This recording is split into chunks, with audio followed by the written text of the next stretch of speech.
ഇത്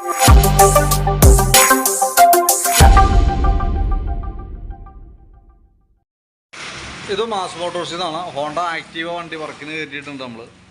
അതിനകത്ത് നമുക്ക് ജോബ് കാർഡിൽ പറഞ്ഞേക്കുന്ന കംപ്ലയിൻറ്റ് ഒന്ന് സ്റ്റാർട്ടിങ് കംപ്ലയിൻറ്റ്, അതായത് സെൽഫിൽ വണ്ടി സ്റ്റാർട്ടാവില്ല, എൻജിൻ ഓയിൽ മാറ്റാം, വാട്ടർ സർവീസ് ചെയ്യുക, പൊല്യൂഷൻ ടെസ്റ്റ് ചെയ്യുക, പിന്നെ അതിൻ്റെ ഇൻഡിക്കേറ്റർ ഹോണ് ലൈറ്റുകളൊക്കെ ഒന്ന് ചെക്ക് ചെയ്യണ ദിവസം പറഞ്ഞാണ്.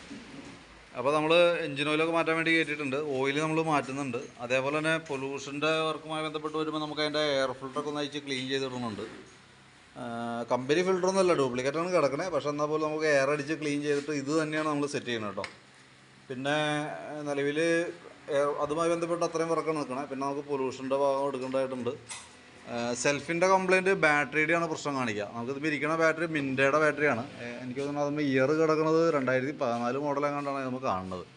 ബാറ്ററിയാണ് കംപ്ലയിൻറ്റ് കേട്ടോ. 11 വോൾട്ടൊക്കെ കാണിക്കണുള്ളൂ. ചാർജിലിട്ടിട്ട് നമുക്ക് കിട്ടുന്നില്ല കറക്റ്റായിട്ട്. ടെസ്റ്റിലും കംപ്ലയിൻ്റ് ആയിട്ട് കാണിക്കുന്നത്. അപ്പോൾ ബാറ്ററി മാറ്റി വെച്ചാലാണ് സെൽഫ് വർക്കിംഗ് ആക്കാൻ പറ്റുള്ളൂ. സെൽഫ് ലൈറ്റ് ഫോണും ഇൻഡിക്കേറ്ററൊക്കെ വർക്ക് ചെയ്യണമെങ്കിൽ ബാറ്ററി മാറ്റി വെച്ചാലാണ് ക്ലിയർ ആവുള്ളൂ. അതേപോലെ തന്നെ പിന്നെ വാട്ടർ സർവീസാണ് പറഞ്ഞേക്കണേ. പിന്നെ വണ്ടി നമ്മളൊന്ന് ഓടിച്ച് നോക്കി, ടെസ്റ്റ് ഡ്രൈവ് നടത്തി. അതിൻ്റെ ക്ലച്ചിൻ്റെ ഭാഗത്തൊക്കെ ഫുള്ള് കംപ്ലയിൻ്റ്, അതായത് ക്ലച്ചൊക്കെ ഫുള്ള് പോയേക്കണ ഒരു അവസ്ഥയിലാണ് ഇരിക്കുന്നത്. CVT ക്ലച്ചാണ്. അഴിച്ചു കഴിഞ്ഞാൽ നമുക്ക് എന്തായാലും അഴിച്ചു നോക്കിയാലാണ് അറിയുള്ളൂ. നമ്മൾ തൊട്ടിട്ടില്ല. വണ്ടി ഓടിക്കുമ്പോൾ തന്നെ വല്ലാത്തൊരു സിറ്റുവേഷനിലാണ് വണ്ടി ഓടിക്കൊണ്ടിരിക്കുക. ബെൽറ്റൊക്കെ പോയിട്ടുണ്ടാവും, ക്ലച്ച് ഷൂ പോയിട്ടുണ്ടാവും, വീലുകളെല്ലാം തന്നെ കംപ്ലയിൻ്റ് ഉണ്ടാവും. ഏകദേശം നമ്മളിപ്പോൾ അഴിക്കണേക്കാളും മുമ്പ് നമ്മളിപ്പോൾ പുറമേ നിന്ന് നോക്കുകയാണെങ്കിൽ ഏകദേശം ഒരു 10-4000 രൂപയുടെ പണി നമ്മൾ പ്രതീക്ഷിക്കേണ്ടി വരും. അപ്പോൾ നമ്മുടെ അടുത്ത് ആ കംപ്ലയിൻ്റ് ഒന്നും പറഞ്ഞിട്ടില്ല. ഓടിച്ച് നോക്കുമ്പോൾ നമുക്ക് കിട്ടിയ കംപ്ലയിൻറ്റ് നമ്മളത് സൂചിപ്പിച്ചു എന്നുള്ളൂ കേട്ടോ. നിലവിൽ അങ്ങനത്തെ കംപ്ലയിൻ്റ് ഒന്നും ചെയ്യുന്ന കേസ് പറഞ്ഞിട്ടില്ല. പിന്നെ ഫ്രണ്ട് മൺകാടൊക്കെ ഇവിടെ ഇങ്ങനെ പൊട്ടി കിടക്കുന്നുണ്ട്. ഫൈബർ മൺകാടാണ്, പിന്നെ ഫൈബറായിട്ട് വെച്ചാൽ അത് പൊട്ടി കിടക്കുന്നുണ്ട്. ബുഷ് സെറ്റുകളൊക്കെ പോയിട്ടുണ്ട്. അതൊന്നും നിലവിൽ പറഞ്ഞല്ലോ, നമുക്ക് ടെസ്റ്റിന് അതൊന്നും ബാധകമല്ല. അപ്പോൾ ഈ പറഞ്ഞേക്കണ വർക്ക് ഞാൻ കംപ്ലീറ്റ് ചെയ്യുന്നുണ്ട് കേട്ടോ.